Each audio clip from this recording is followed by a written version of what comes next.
भी तो हजरत अब्दुल्लाह बिन रवाहा रदियल्लाहु ताला अन्हु ने खैबर के यहूदियों से कहा था, ऐ यहूदियों, तुम मेरी निगाह में सबसे ज्यादा जलील हो, सबसे ज्यादा नापसंदीदा हो, और मैं जिसकी तरफ से आया हूँ वो मेरे नजदीक सबसे ज्यादा मुकर्रम और मेरे नजदीक सबसे ज्यादा मोहतरम है।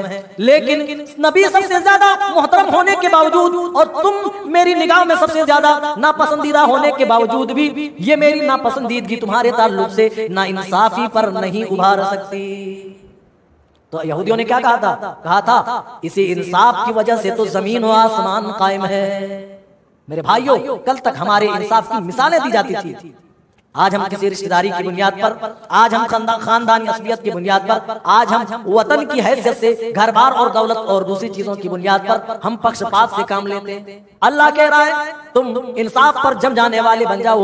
अल्लाह के लिए इंसाफ की गवाहियां में नहीं आते तो इस दीन के अंदर कोई कमी न रहती। इमाम शाफी न भी आते तब भी कोई कमी न रहती, इमाम मालिक न आते तब भी कोई कमी न रहती, इमाम अहमद इब्न हंबल इस दुनिया में नहीं भी आते तब भी दीन के अंदर कोई कमी न रहती, क्योंकि अल्लाह ताला ने अपने नबी पर इस दीन को नबी के जमाने में ही कंप्लीट कर दिया था, मुकम्मल कर दिया था। और ये सारे अइम्मा आ भी गए हैं तो इनके आने की वजह से दीन में कोई ज्यादती नहीं हो सकती है।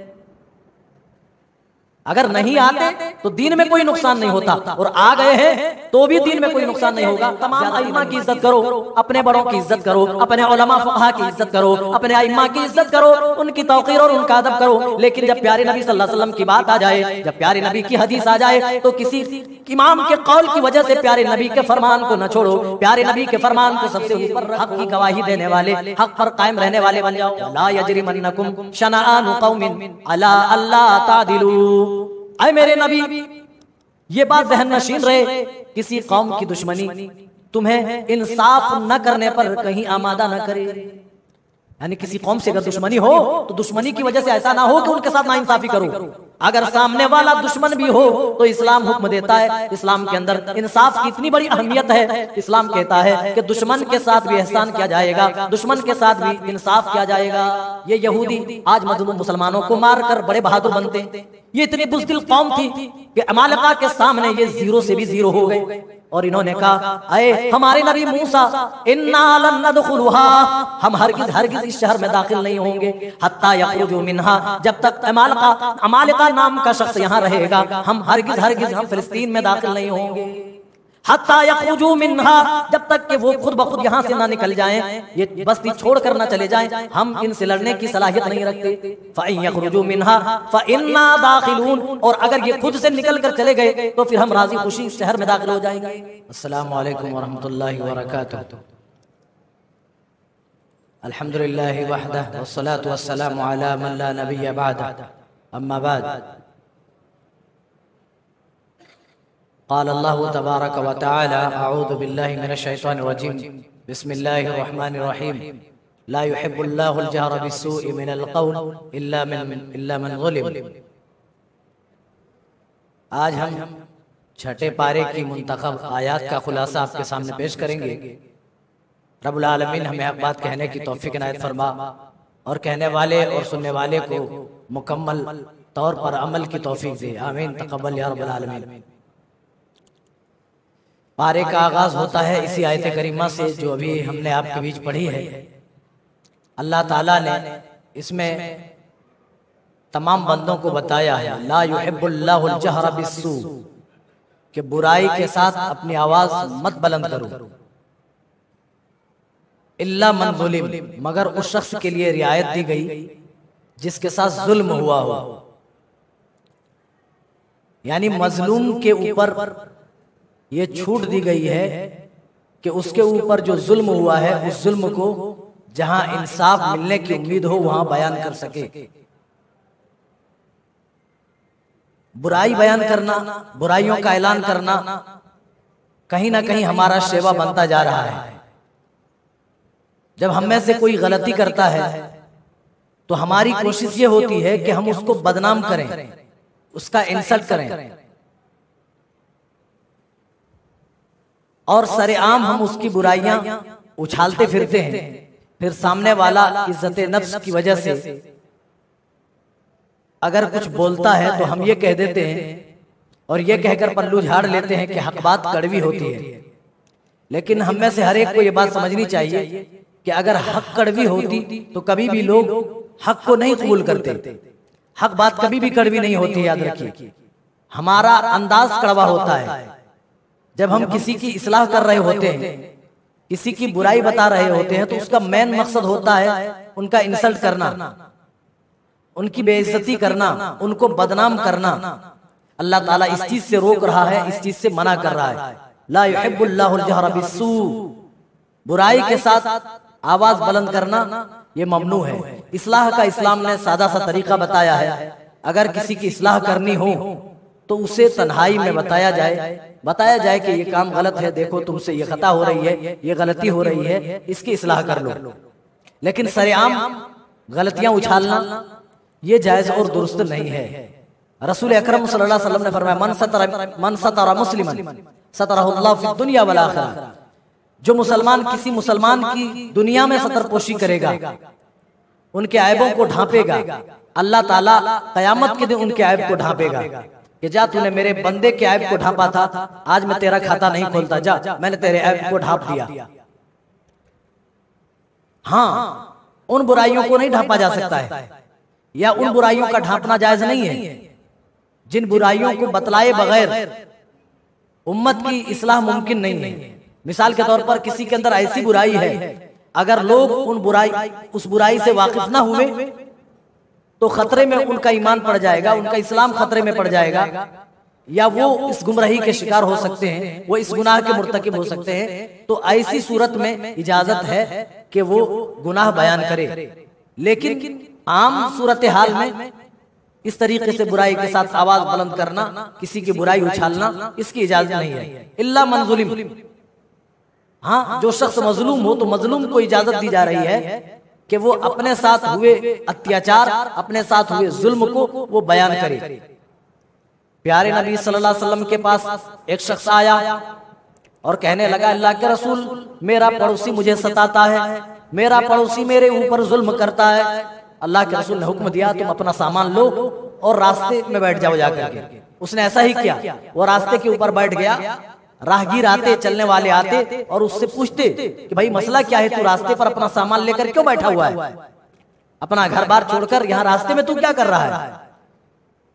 तमाम के सामने अपने जालिम की बुराई रखते, जुल्म को बयान करते कि मेरे पड़ोसी ने मेरे ऊपर जुल्म किया है, मेरा पड़ोसी मेरे ऊपर जुल्म करता है, मुझे मारता है, मुझे तकलीफ पहुंचाता है, मुझे ईज़ा देता है। हर शख्स जो आने जाने वाला शख्स होता, उस आदमी पर जो जालिम है उस पर लानत मलामत करता। आखिरकार मजबूर होकर उस पड़ोसी ने उसको अपने पास बुला लिया कि आ जाओ, अपना सामान अंदर कर लो, आइंदा मैं तकलीफ नहीं दूंगा, आइंदा मैं नहीं सताऊंगा। इस हदीस पाक से ये मालूम हुआ कि जो शख्स मजलूम है, मजलूम को इजाजत है कि वो अपनी तकलीफ बयान करे, अपना जुल्म लोगों के सामने बयान करे, ताकि उसके ऊपर हुए जुल्म का लोगों के दरमियान फैसला हो सके या लोगों को इससे आगाही हो।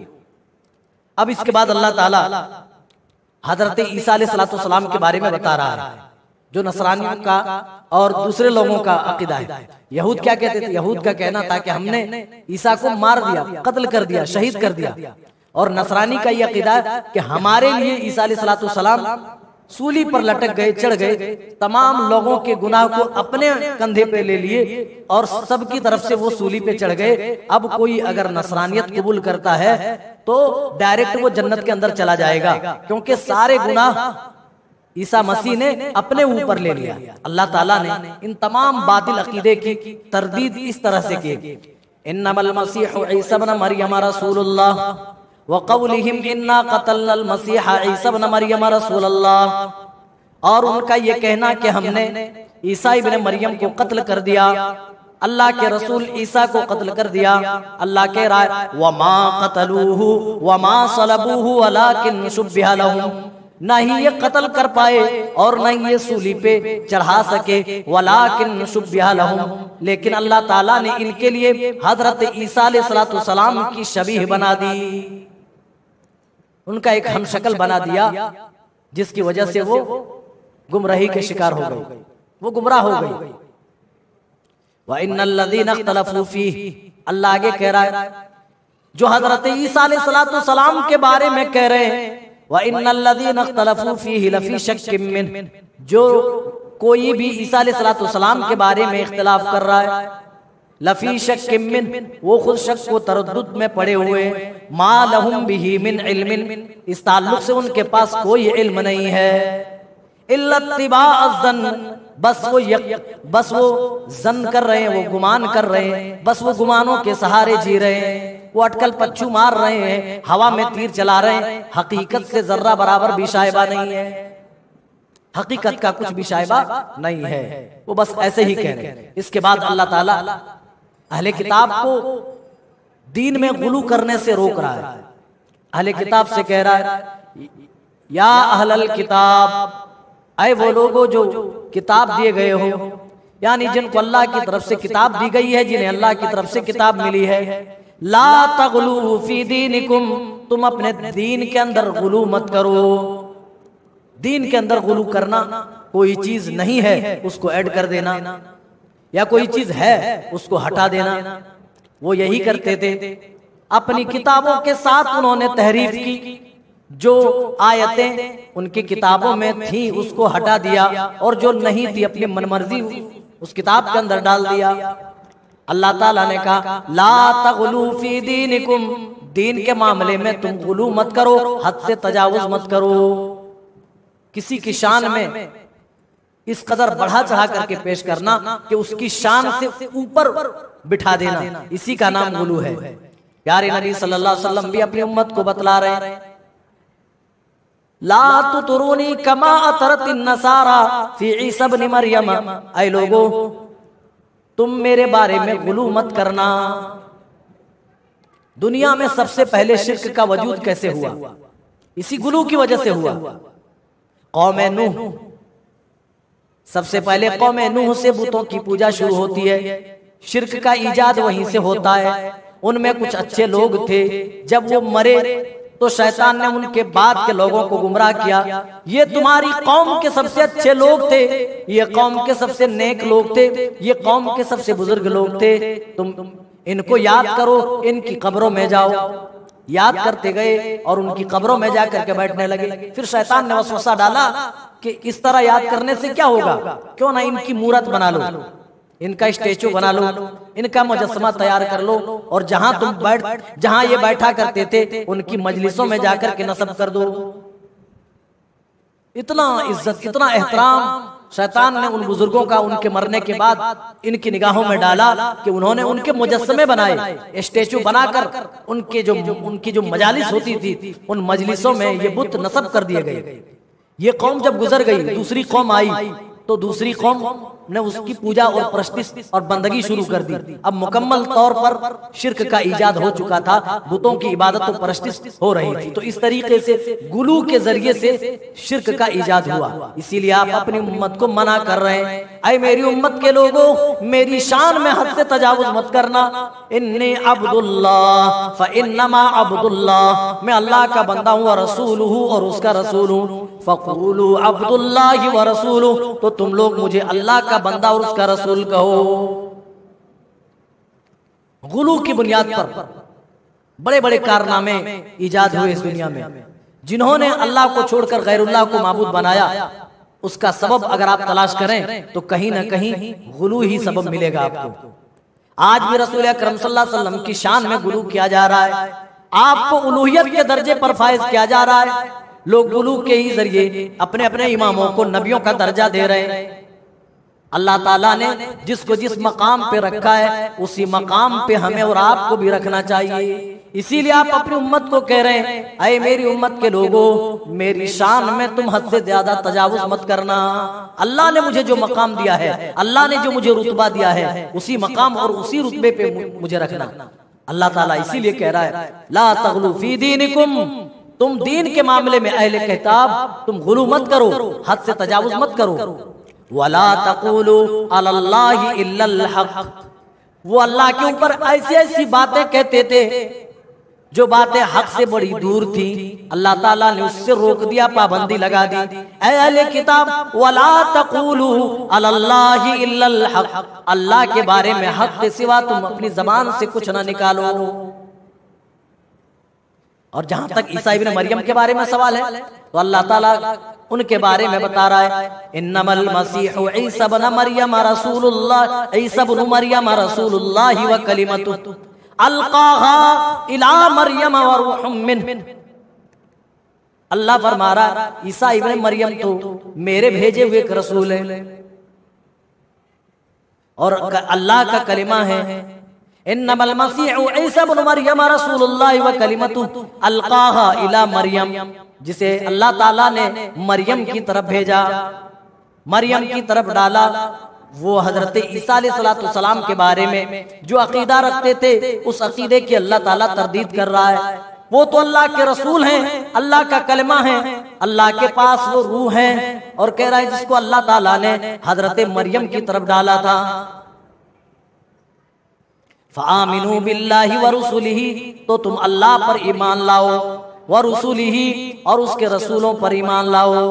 फ़आमिनू बिल्लाहि व रुसुलिही वला तक़ूलू सलासा, फिर आगे दावत दी जा रही है तुम ये मत कहो कि अल्लाह तीन है। वो हजरत ईसा को भी खुदा मानते, वो हजरत मरियम को भी खुदा मानते और अल्लाह को भी खुदा मानते। कभी तीन को एक, कभी एक को तीन मानते। अल्लाह ताला ने इसी बातिल अकीदे की तरदीद करते हुए फरमाया, वला तक़ूलू सलासा, तुम ये मत कहो कि अल्लाह तीन है। इंतहू हुवा खैरल लकुम, अगर तुम भलाई चाहते हो तो ऐसी बात करना तुम छोड़ दो।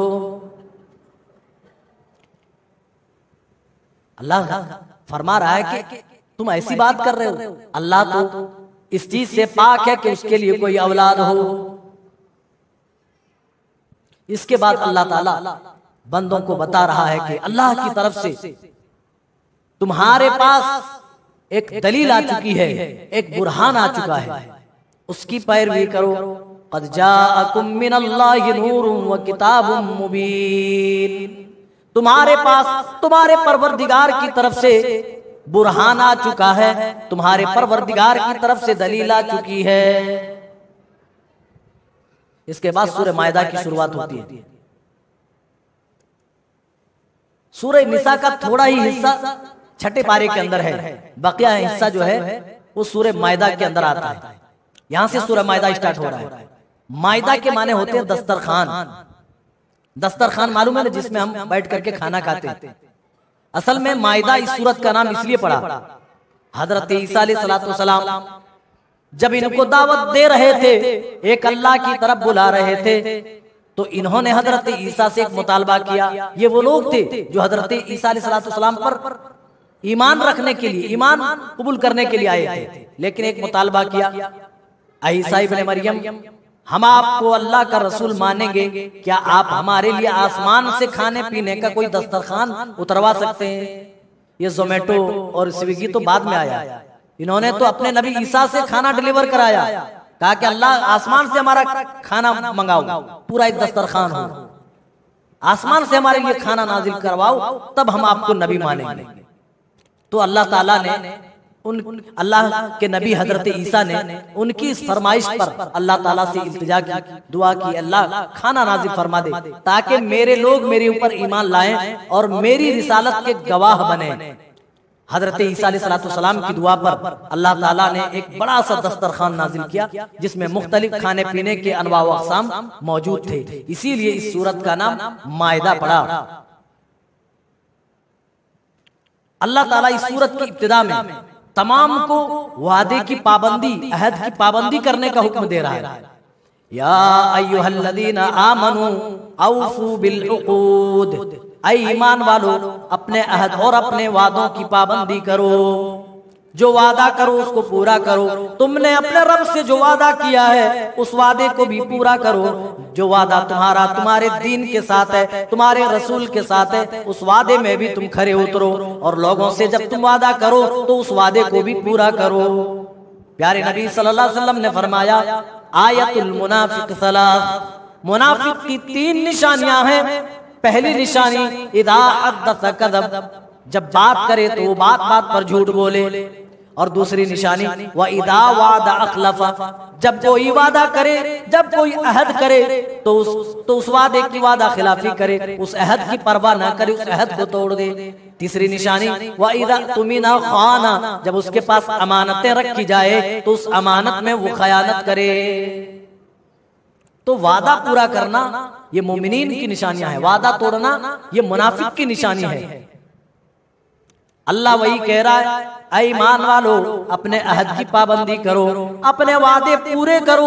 औफू बिल उक़ूद उहिल्लत लकुम बहीमतुल अनआम इल्ला मा युतला अलैकुम, चरने वाले जानवर चौपाए तुम्हारे ऊपर हलाल किए गए, इल्ला ये कि वो जानवर जिसकी तफसील तुम्हें बता दी जाएगी। अल्लाह ताला ने फिर कुछ तफसील जानवरों के बताए, जिस तरीके से सूरह बकरा में थोड़ी सी तफसील बताई कि तुम्हारे ऊपर मुर्दार, खून और सुअर का गोश्त, इसी तरीके से अल्लाह ताला ने यहाँ जानवरों की थोड़ी तफसील बताई। जो गिर कर मर जाए, किसी जानवर के सींग लग कर मर जाए, या किसी ऊंची जगह से गिर के मर जाए, बहरी सूरत बताने के बाद तकमीले दीन का ऐलान अल्लाह ताला कर रहा है। जिलहिज्जा की 9वीं तारीख थी, जुमा का दिन था और प्यारे नबी सल्लल्लाहु अलैहि वसल्लम पर ये आयत करीमा नाजिल हो रही थी। कौन सी? अल-यौमा अकमलतु लकुम दीनकुम व अतममतु अलैकुम निअमती व रदीतु लकुमुल इस्लाम दीना। ऐ नबी, हमने आपके ऊपर दीन इस्लाम को मुकम्मल कर दिया है। व अतममतु अलैकुम निअमती, और हमने अपनी नेमतों का भी इत्माम कर दिया है। व रदीतु लकुमुल इस्लाम दीना, और इस्लाम को हमने दीन की हैसियत से पसंद कर लिया है, दीन की हैसियत से कबूल कर लिया है। मेरे भाइयों, तकमीले दीन इतना बड़ा इनाम है, इतना बड़ा इकराम है। एक यहूदी हजरत उमर के पास आता है और कहता है, ऐ उमर, ये आयते करीमा अगर हमारे लिए नाजिल होती, हमारे ऊपर या हमारी किताबों में नाजिल होती, तो जिस दिन ये आयत नाजिल होती उस दिन को हम ईद मना लेते, उस दिन को हम ईद के तौर पर याद करते। हजरत उमर ने कहा, अल्हम्दुलिल्लाह, जब ये आयते करीमा नाजिल हुई हमें तारीख पता है, हमें वो जगह भी पता है। आप सल्लल्लाहु अलैहि वसल्लम मैदान अरफात में थे, जिलहिज्जा की 9वीं तारीख थी, उसी तारीख में अल्लाह ताला ने यह आयत करीमा नाज़िल हुई। इस वजह से हमारे लिए वो दिन डबल ईद थी, दोहरी ईद थी। दीन का मुकम्मल हो जाना ये बहुत बड़ी बात है। दुनिया में कोई ऐसा मजहब नहीं मिलेगा जो कंप्लीट हो, मुकम्मल हो, सिवाय इस्लाम के। उठने से लेकर बैठने और बैठने से लेकर जरूरियात जिंदगी के सारे मामलात का हल इस शरीयत के अंदर मौजूद है। कोई भी मामला उठाएं, तमाम मामलात इस शरीयत के अंदर आपको मिलेगा। और मेरे भाई, जब दीन मुकम्मल हो गया, जब दीन कंप्लीट हो गया, तो मेरे भाइयों अब बताओ, कोई चीज हम ऊपर से हम डाल दें तो क्या दीन में कोई नई चीज पैदा हो सकती है? दीन की हैसियत से क्या उसका वजूद हो सकता है? नहीं हो सकता है। मुकम्मल भरे हुए प्याले को हम कहते हैं कि ये मुकम्मल भरा हुआ है। अगर एक कतरा पानी डाल दें तो दूसरा कतरा छलक के बाहर आ जाए, उसको कहते हैं क्या? कि मुकम्मल भरा हुआ, मुकम्मल, कंप्लीट।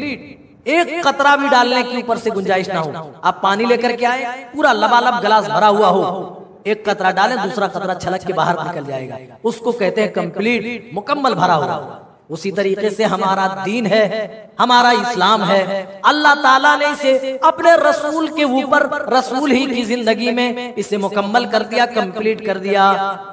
मेरे भाइयों, अगर इमाम अबू हनीफा दुनिया में नहीं आते तो इस दीन के अंदर कोई कमी न रहती। इमाम शाफी न भी आते तब भी कोई कमी न रहती। इमाम मालिक न आते तब भी कोई कमी न रहती। इमाम अहमद इब्न हंबल इस दुनिया में नहीं भी आते तब भी दीन के अंदर कोई कमी न रहती, क्योंकि अल्लाह ताला ने अपने नबी पर इस दीन को नबी के जमाने में ही कंप्लीट कर दिया था, मुकम्मल कर दिया था। और ये सारे अइम्मा आ भी गए हैं तो इनके आने की वजह से दीन में कोई ज्यादती नहीं हो सकती है। अगर नहीं आते तो दीन में कोई नुकसान नहीं होता, और आ गए हैं तो भी दीन में कोई नुकसान नहीं होगा, ज्यादती नहीं हो सकती है, क्योंकि रसूल के जमाने में ही ये दीन कंप्लीट हो गया। इसीलिए मेरे भाइयों, हमारी दावत तो आम है। ओ लोगों, हम तो यही कहते हैं तमाम अइम्मा की इज्जत करो, अपने बड़ों की इज्जत करो, अपने उलमा फुक़हा की इज्जत करो, अपने अइम्मा की इज्जत करो, उनकी तौक़ीर और उनका अदब करो। लेकिन जब प्यारे नबी सल्लल्लाहु अलैहि वसल्लम की बात आ जाए, जब प्यारे नबी की हदीस आ जाए, तो किसी इमाम के कौल की वजह से प्यारे नबी के फरमान को न छोड़ो, प्यारे नबी के फरमान को सबसे ऊपर रखो, क्योंकि हमने कलिमा रसूल का पढ़ा है और उसी रसूल के ऊपर अल्लाह ताला इस दीन को कंप्लीट कर रहा है, मुकम्मल कर रहा है। अल-यौमा अकमलतु लकुम दीनकुम व अतममतु अलैकुम नेमती व रदीतु लकुमुल इस्लाम दीना। और इसी दीन इस्लाम से अल्लाह ताला राजी और खुश हुआ है। इसके बाद भी अगर हम अपनी तरफ से बनाकर कोई दूसरा इस्लाम पेश करेंगे, कुछ बढ़ा चढ़ा करके, कोई फिर भी इस्लाम के अंदर उन चीजों को ऐड करता है जो चीजें रसूलुल्लाह के जमाने में नहीं थी, तो अल्लाह की कसम वो दीन नहीं हो सकता है, वो इस्लाम का हिस्सा नहीं हो सकता है। दीन तो वही है, इस्लाम तो वही है जो रसूलुल्लाह सल्लल्लाहु अलैहि वसल्लम हमें दे करके गए हैं, जो रसूलुल्लाह सल्लल्लाहु अलैहि वसल्लम हमें बता करके गए हैं। इसके अलावा सिवाय गुमराही के और कुछ नहीं। पैमाना दे दिया अल्लाह ताला ने कि दीन हमने मुकम्मल कर दिया, इसके बावजूद भी कोई ऐसी चीज आए और उसका तुम कोई सबूत दीन में ना पाओ कुरान और हदीस में, उसको उठाओ और रद्दी की टोकरी में डाल दो। इसके बाद अल्लाह ताला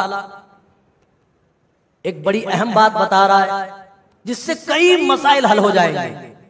अल्लाह कह रहा है ताआवनु अलल बिर्रि वत तक़वा, ऐ लोगों नेकी और तकवा के कामों में एक दूसरे की मदद करो, एक दूसरे का सपोर्ट करो। नेकी और तकवा के मामले में कोई नेक काम है, कोई खैर है, कोई भलाई है, तो उसमें सपोर्ट करो एक दूसरे को, एक दूसरे की मदद करो। लेकिन उल्टा मामला देखा जाता है।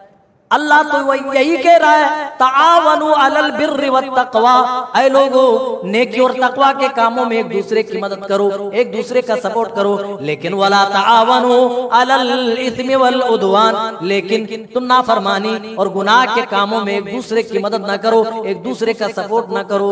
बिल्कुल मामला इसके बरक्स आज देखा जा रहा है। जब भी कोई खैर का काम करता है, कोई दीन का काम कर रहा है, कोई नेकी कर रहा है, तो हमारी मंशा ये होती है, हमारी सोच ये होती है कि उसकी टांग खींच करके हम पीछे कर दें।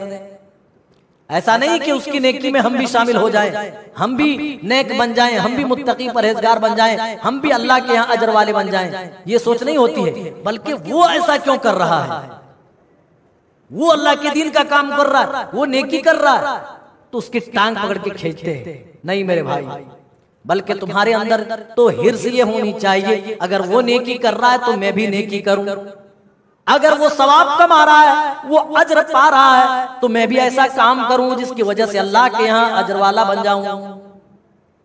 अल्लाह कह रहा वाला ताआवनु अलल इस्मि वल उद्वान, और बुराई और नाफरमानी के कामों में एक दूसरे की मदद ना करो। कोई भी नाफरमानी का काम हो, अगर आप उसमें सम्मिलित हैं, उसमें आप अगर मिले हुए हैं, किसी तरह से आपका सपोर्ट अगर उनके ऊपर है, तो कहीं ना कहीं उस गुनाह के अंदर आप भी शामिल हैं। जिस तरीके से खैर में अगर आदमी हिस्सा ले नेकी में, तो उस आदमी को भी उतना ही अजर मिलता है जितना नेकी करने वाले को अजर मिलता है। ठीक उसी तरीके से बुराई करने वाले शख्स को जो बुराई मिलेगी, उसमें शामिल होने वाले लोगों को भी उतनी बुराई मिलेगी। इसके बाद अल्लाह ताला कह रहा है, बयान कर रहा है, ऐ ईमान वालों, या अय्युहल्लज़ीना आमनू इज़ा कुंतुम इलस सलाति फग़सिलू वुजूहकुम व अयदियकुम इलल मराफ़िक़। वज़ू और तयम्मुम का तरीका अल्लाह बता रहा है। जब तुम नमाज के लिए खड़े हो, इज़ा कुंतुम इलस सलाति फग़सिलू वुजूहकुम व अयदियकुम इलल मराफ़िक़, तो अपने चेहरों को धो लो और अपने हाथों को कोहनियों तक धो लो। इलल मराफ़िक़ वमसहू बिरुऊसिकुम, और अपने सर के ऊपर मसह कर लो। व अर्जुलकुम इलल काबैन, और पैरों को टखनों तक धो लो। व इन कुंतुम जुनुबन फत्तहरू, लेकिन ऐ मेरे बंदो, अगर तुम जुनुबी हो, नापाक हो, फत्तहरू, तो तुम गुस्ल कर लिया करो, पाकीज़गी हासिल कर लो। व इन कुंतुम मरदा औ अला सफरिन, या तो या ये कि तुम में से कोई बीमार हो, या कोई सफर पे हो, औ जा अहदुम मिनकुम मिनल गाइत, या कोई शख्स अपनी हाजतें पूरी करके क़ज़ाए हाजत से आया हो, औ लामस्तुमुन निसा, या कोई अपनी औरत से मिल करके आया हो, फतयम्मम, औ जा अहदुम मिनकुम मिनल गाइत औ लामस्तुमुन निसा। फरमा रहा है इसके बाद फलम तजिदू माआ, अगर तुम्हें पानी मयस्सर ना हो तो फतयम्ममू सईदन तय्यिबा, तो तुम पाक मिट्टी की तरफ कस्द करो और उससे तुम तयम्मुम कर लो। अगर तुम जुनूबी हो तो नहा लो, और कह रहा है कि अगर तुम जुनूबी रहो और तुम्हें पानी मयस्सर ना हो तो यह हुक्म अल्लाह की तरफ से नाफिज किया जा रहा है कि तुम पाक मिट्टी से तयम्मुम कर सकते हो। तो इस आयत करीमा से हमें तयम्मुम के दो फायदे मिले। एक फायदा वजू का फायदा, दूसरा फायदा तयम्मुम से गुस्ल का भी है। आप पहले से ही पाक हैं, लेकिन नमाज के लिए अजान हुई, आप नमाज पढ़ना चाहते हैं और पानी नहीं है या पानी आपके लिए अलाउड नहीं है, आप इस्तेमाल नहीं कर सकते, मना किया डॉक्टर ने, तो आप वजू के लिए तयम्मुम कर सकते हैं। और इसी तरह अगर आप बीमार हैं या सफर में हैं या किसी वजह से आप नापाक हैं और आपको पानी मयस्सर नहीं, तो उस नापाकी को खत्म करने के लिए भी तयम्मुम किया जाएगा। वही तयम्मुम, कोई दूसरा नहीं है। यानी तयम्मुम दो चीजों का फायदा देता है, वजू का भी और गुस्ल का भी फायदा देता है। अब तयम्मुम कैसे किया जाता है, वजू के बारे में तो असर में दर्स हो चुका है।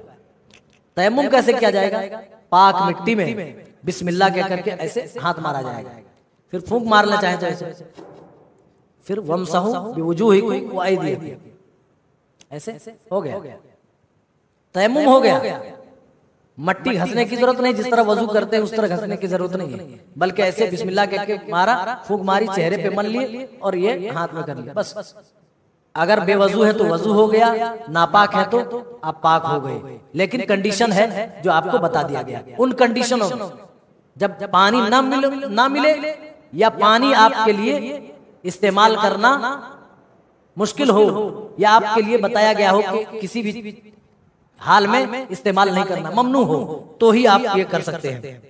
इसके बाद अल्लाह ताला फिर से मोमिनों को इंसाफ पर कायम रहने की दावत दे रहा है। या अय्युहल्लज़ीना आमनू कूनू क़व्वामीना लिल्लाहि शुहदाअ बिल क़िस्त, ईमान वालो अल्लाह के लिए हक के ऊपर गवाही देने वाले बन जाओ, हक के ऊपर जम जाने वाले बन जाओ। या अय्युहल्लज़ीना आमनू कूनू क़व्वामीना लिल्लाहि शुहदाअ बिल क़िस्त, अल्लाह के लिए हक की गवाही देने वाले, हक पर कायम रहने वाले बन जाओ। और एक बड़ी अजीब बात बताई जा रही है, इस्लाम की खूबसूरती देखिए। दुश्मन के लिए भी इजाजत नहीं है कि आप दुश्मनी में पक्षपात करें, आप तरफदारी करें। वला यजरिमन्नकुम शनआनु कौमिन अला अल्ला तादिलू, ऐ मेरे नबी ये बात ज़हन नशीन रहे, किसी कौम की दुश्मनी तुम्हें इंसाफ न करने पर कहीं आमादा न करे। यानी किसी कौम से अगर दुश्मनी हो तो दुश्मनी की वजह से ऐसा ना हो कि उनके साथ नाइंसाफी करो। अगर सामने वाला दुश्मन भी हो तो इस्लाम हुक्म देता है, इस्लाम के अंदर इंसाफ की इतनी बड़ी अहमियत है। इस्लाम कहता है कि दुश्मन के साथ भी एहसान किया जाएगा, दुश्मन के साथ भी इंसाफ किया जाएगा। यही तो हजरत अब्दुल्लाह बिन रवाहा रदियल्लाहु ताला अन्हु ने खैबर के यहूदियों से कहा था, ऐ यहूदियों तुम मेरी निगाह में सबसे ज्यादा जलील हो, सबसे ज्यादा नापसंदीदा हो, और मैं जिसकी तरफ से आया हूँ वो मेरे नजदीक सबसे ज्यादा मुकर्रम और मेरे नजदीक सबसे ज्यादा मोहतरम है। लेकिन नबी सबसे ज्यादा मोहतरम होने के बावजूद और तुम मेरी निगाह में सबसे ज्यादा नापसंदीदा होने के बावजूद भी ये मेरी नापसंदीदगी तुम्हारे ताल्लुक से नाइंसाफी पर नहीं उभार सकती। तो यहूदियों ने क्या कहा था इसी इंसाफ की वजह से तो जमीन और आसमान कायम है। मेरे भाइयों, कल तक हमारे इंसाफ की मिसालें दी जाती थी, आज हम किसी रिश्तेदारी की बुनियाद पर, आज हम खानदानी असबियत की बुनियाद पर, आज हम वतन की हैसियत से घर बार और दौलत और दूसरी चीजों की बुनियाद पर हम पक्षपात से काम लेते हैं। अल्लाह कह रहा है तुम इंसाफ पर जम जाने वाले बन जाओ, अल्लाह के लिए इंसाफ की गवाही देने वाले बन जाओ, और किसी कौम की दुश्मनी तुम्हें ना इंसाफी पर ना उभारे। ये कितना बड़ा मैसेज है और ये कितना बड़ा पैगाम है मेरे भाइयों। हम सबको इस आयत करीमा में गौर व तदब्बुर करना चाहिए और अपनी मुआशरती जिंदगी को खंगाल कर देखना चाहिए। इसके बाद अल्लाह ताला कह रहा है, ऐ ईमान वालो, अल्लाह के उस एहसान को तो याद करो। या अय्युहल्लज़ीना आमनुज़्कुरू निअमतल्लाहि अलैकुम इज़ हम्म कौमुन अन यबसुतू इलैकुम फ़अयदियहुम फ़कफ़्फ़ा अयदियहुम अन्कुम। उस एहसान को जब एक कौम ने तुम्हारी तरफ दस्तराजी करना चाहिए, फ़कफ़्फ़ा अयदियहुम अन्कुम, तो तुम्हारे परवरदिगार ने उसका हाथ तुम्हारी तरफ बढ़ने से रोक दिया, तुम्हारी तरफ बढ़ने से उस हाथ को पकड़ लिया। एक कौम चाहती थी कि तुम मर जाओ, तुम्हारे ऊपर हमला हो, अल्लाह ने हमलावर हाथ को अल्लाह ने पकड़ लिया और तुम तक पहुंचने न दिया। ऐ ईमान वालो, तुम्हारे ऊपर अल्लाह का बड़ा एहसान है। इस आयत करीमा की शान नुज़ूल में बहुत सारे उलमा ने बहुत कुछ कहा है, लेकिन ये वाकया भी हमें मिलता है जो छोटे छोटे बच्चों को भी ये वाकया याद है। चमन इस्लाम में ये बारहा पढ़ते हैं कि प्यारे नबी सल्लल्लाहु अलैहि वसल्लम किसी गज़वे से वापस हो रहे थे। आप थके हुए हैं, आपके सहाबा भी थके हुए हैं। आपने दरख्तों के साए तले कहा कि सारे लोग आराम कर लो। सारे सहाबा अपने अपने अलग अलग दरख्तों के पास चले गए, दरख्तों के साए में लेट गए।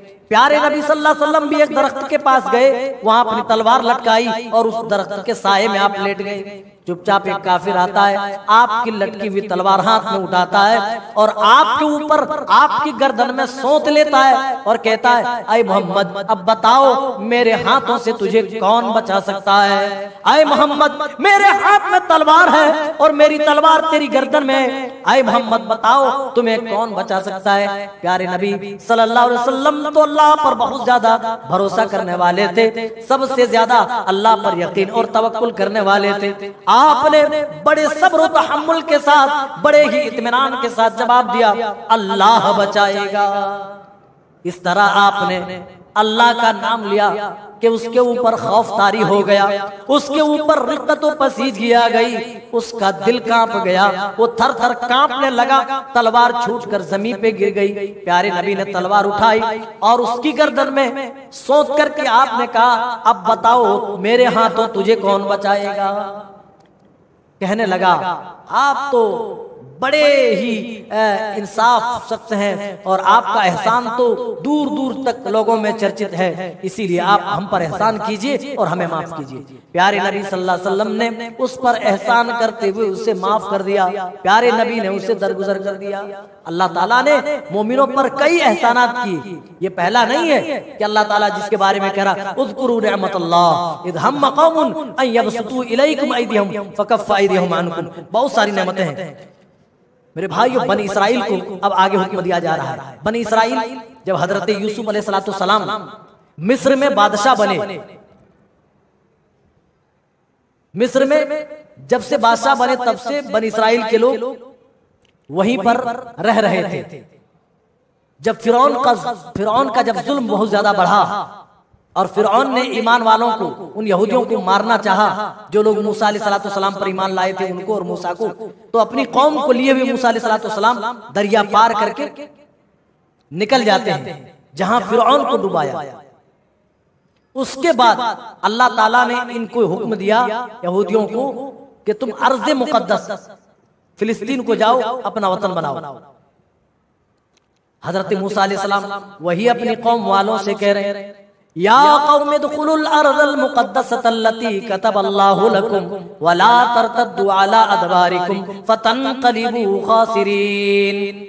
ऐ मेरी उम्मत के लोगों, तुम इस अर्ज़ मुक़द्दस में फिलिस्तीन में दाखिल हो जाओ, जिसको अल्लाह ने तुम्हारे मुकद्दर में लिखा है, उस शहर के अंदर दाखिल हो जाओ, उसमें जाकर के तुम पनाह ले लो।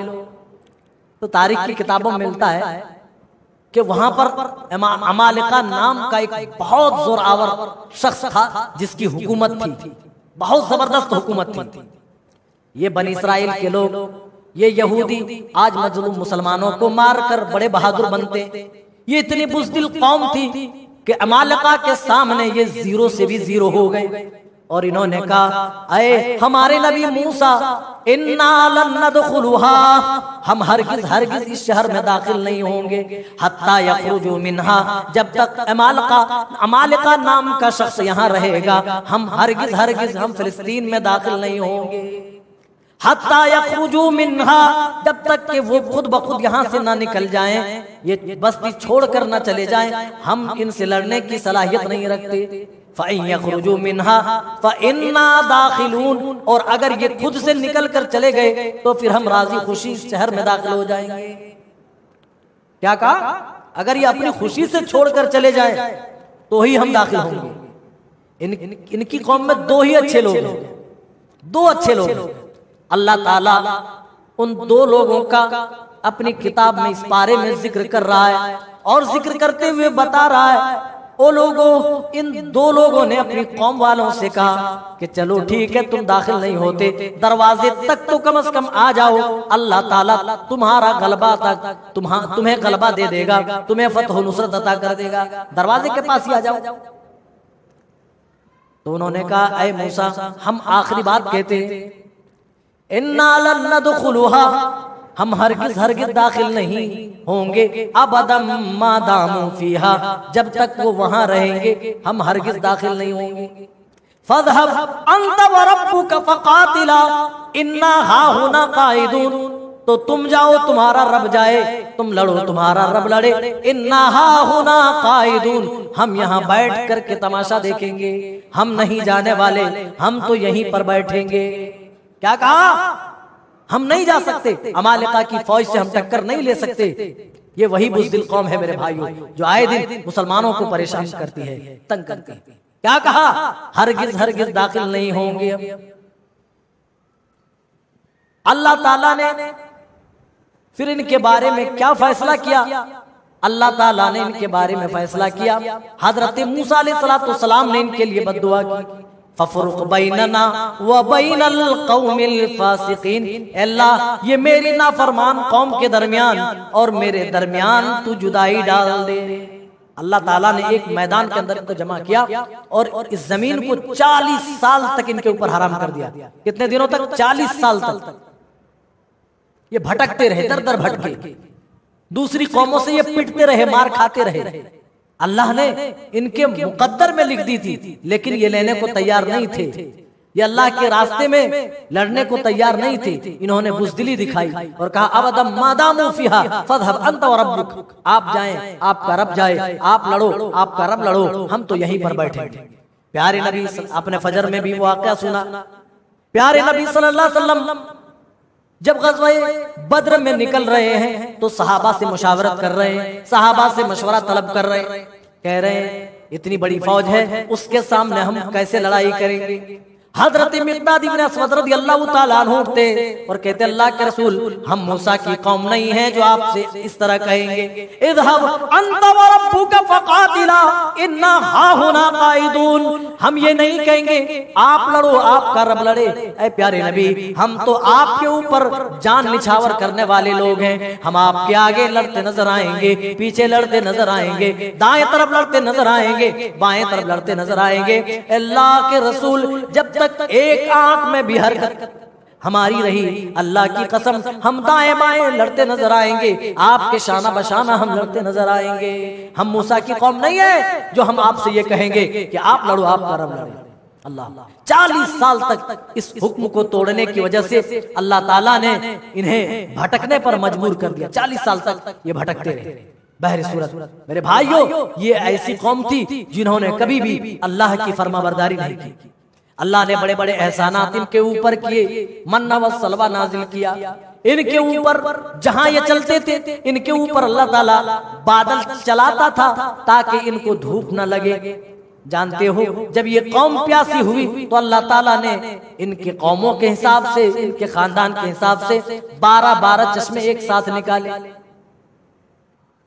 अल्लाह ने अपने आजाद के पादाश में इनको पकड़ लिया और मौत के घाट अल्लाह ने उतार दिया। फिर भी रहम करते हुए मूसा की दुआ के बदौलत इनको फिर जिंदगी अता की गई।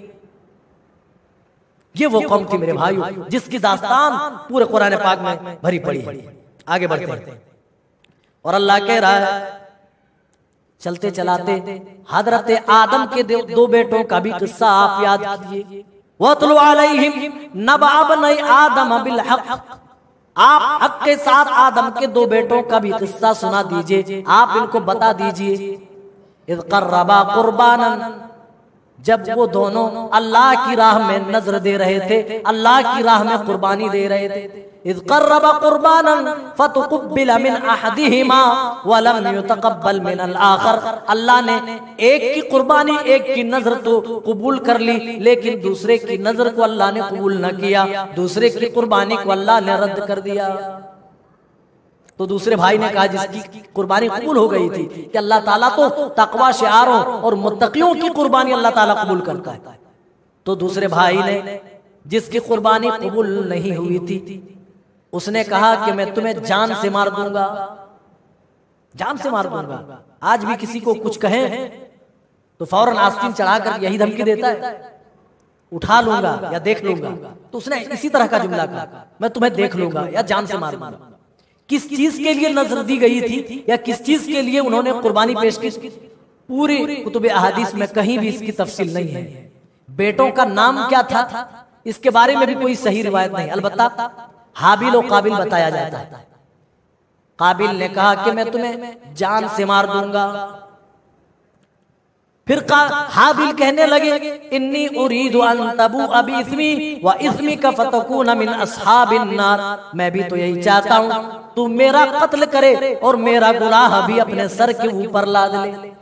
तेरा गुनाह तो तेरे ऊपर होगा ही, मैं ये चाहता हूँ कि तू मेरा कत्ल करे और कत्ल करके मेरा भी गुनाह अपने ऊपर डाल ले। तो उस भाई ने दूसरे भाई को मार दिया, काबिल ने हाबिल को मार दिया, लेकिन लाश लिए फिर रहे कि कैसे लोगों से छुपाऊं, कैसे दफन करूं, कुछ बात समझ में ही नहीं आ रही। अल्लाह कह रहा है फबअसल्लाहु गुराबन यबअसु फिल अर्दि लिनुरियहु, अल्लाह ताला ने आसमान से कौवा भेजा, वही काए करने वाला कौवा, गुराबन अल्लाह ने भेजा।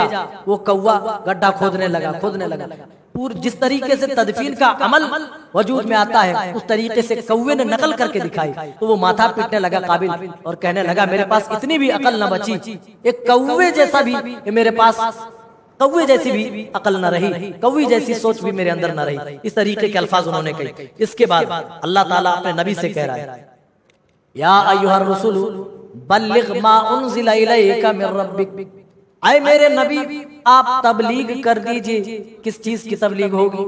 मा उनज़िला इलैका मिर रब्बिक, जो आपके रब ने आपकी तरफ नाजिल की है।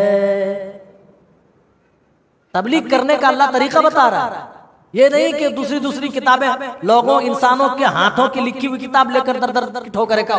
अल्लाह नबी को हुक्म दे रहा है बल्लिग मा उनज़िला इलैका मिर रब्बिक, ऐ मेरे महबूब सल्लल्लाहु अलैहि वसल्लम आपके रब ने आपकी तरफ जिन चीजों की वहय की है, जिन चीजों को नाजिल किया है, जिन चीजों को उतारा है, उन चीजों की तबलीग आप कर दीजिए। व इल्लम तफअल, और अगर आपने ऐसा नहीं किया फमा बल्लगत रिसालता, तो आपने रिसालत का हक अदा नहीं किया। प्यारे नबी सल्लल्लाहु अलैहि वसल्लम इस दीन की तबलीग में जिंदगी भर लगे रहे, दुख सहे, मुसीबतें उठाई, काफिरों के मजालिम सहे। जब आप सजदे में जाते थे इसी दीन को पहुंचाने के लिए मेरे भाइयों, आपने वो दिन भी देखा जब आप सजदे में हैं और आपके ऊपर ऊंट की ओंछड़ी डाल दी गई है। आपने वो दिन भी देखा था जब ताइफ के अंदर आप गए थे, ताइफ वालों ने आपके ऊपर पत्थरों की बारिश की थी, जो नबी सरापा रहमत बन करके आए थे, जो उनके लिए सोच सोच कर रातों को रोते थे। ताइफ वालों ने उसी नबी के ऊपर पत्थर भी बरसाए थे। कौन सी अजियतें हैं, कौन सी परेशानियां हैं जो इस दावती रास्ते में इस दीन को पहुंचाने के लिए, इस रिसालत की जिम्मेदारी और इसकी भार को उठाने के लिए मेरे नबी ने न झेला हो, मेरे नबी ने वो तकलीफ ना उठाई हो। अल्लाह कह रहा है व इल्लम तफअल फमा बल्लगत रिसालता, अगर आपने अल्लाह की तरफ से भेजे हुए पैगाम को अगर लोगों तक ना पहुंचाया, ऐ मेरे महबूब सल्लल्लाहु अलैहि वसल्लम, तो आपने रिसालत का हक अदा नहीं किया। यही वजह है प्यारे नबी जिस साल दुनिया से जाने वाले थे उस साल आप हज कर रहे हैं। हज्जतुल वदा में 1,44,000 सहाबे कराम का मजमा है।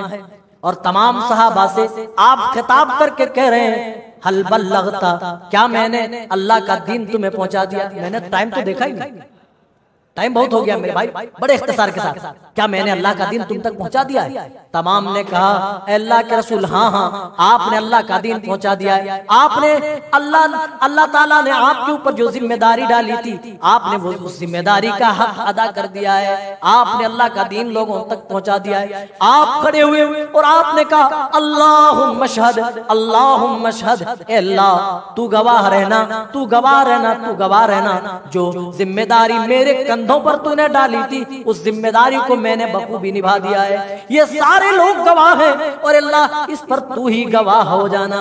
मेरे भाई वक्त नहीं है, मैंने घड़ी नहीं देखा, वक्त बढ़ गया, मैं माजरत चाहता हूँ। आखिरी आयत जो इस पारे की सबसे आखिरी आयत है, अल्लाह ताला ने बताया काफिर तो तुम्हारे कभी दोस्त हो नहीं सकते, तुम अपना दिल भी चीर के दिखा दो तब भी ये तुम्हारे लिए अपने आप को पेश नहीं कर सकते। लेकिन हाँ, कोई ज्यादा तुम्हारी दुश्मनी में आगे है तो कोई थोड़ा कम है। लतजिदन्ना अशद्दन्नासि अदावतन लिल्लज़ीना आमनुल यहूदा वल्लज़ीना अशरकू, ऐ मोमिनो, ऐ मुसलमानों, तुम सबसे ज्यादा तुम अपने आप अपना दुश्मन पाओगे, अपना कट्टर दुश्मन जो तुम्हें मिलेगा तो यहूद मिलेंगे और मुशरिकीन मिलेंगे। सब कुछ आया है, जाहिर आप देख सकते हैं। लतजिदन्ना अशद्दन्नासि अदावतन लिल्लज़ीना आमनुल्लज़ीना क़ालू इन्ना नसारा, लेकिन मुसलमानों के थोड़ा करीबी उनको आप पाएंगे जो कहते इन्ना नसारा, हम नसरानी हैं, यानी ईसाइयों को थोड़ा कम पाएंगे। ईसाई थोड़े मुसलमानों से करीब होंगे, लेकिन यहूद और मुशरिकीन अल्लाह अल्लाह अशद्दन्नासि अदावत, अल्लाह ने कहा तुम्हारी दुश्मनी में सबसे बढ़कर के ये दोनों होंगे। और तुम्हारे जो करीब होंगे, तुम्हारे ताल्लुक से जो थोड़े रहम दिल होंगे, वो लोग होंगे जो अपने आप को नसारा कहते हैं, जो आप अपने आप को क्रिश्चियन कहते हैं, उनको थोड़े नरम पाएंगे। यही वजह है कि जब मक्के में जुल्म सितम प्यारे नबी ने देखा था तो लोगों को क्या कहा था आपने, जाओ हबशा की तरफ हिजरत कर जाओ, वहां एक ईसाई बादशाह है, वहां तुम पर वो रहम करेगा। और जिस तरीके से प्यारे नबी सल्लल्लाहु अलैहि वसल्लम ने बताया था बिल्कुल वैसा ही उस बादशाह को पाया और बाद में वो इस्लाम भी लाया। बहरी सूरत मेरे भाई, अल्लाह कह रहा है इस वजह से कि उनमें कुछ ऐसे भी आलिम मौजूद है और लोगों में इबादतों के लिए अलग अलग बनाकर इबादत करने वाले लोग भी मौजूद हैं। इसी आयत पर हम अपनी बात खत्म करते हैं, वक्त ज्यादा हो गया, इसके लिए माजरत चाहते हैं। अल्लाह ताला तमाम को सही समझता फरमाए। अल्लाह हमें कुरान और सुन्नत के मुताबिक दुनिया में जिंदगी गुजारने की तौफीक मरहमत करे। आमीन। अस्सलामु अलैकुम व रहमतुल्लाहि व बरकातहू।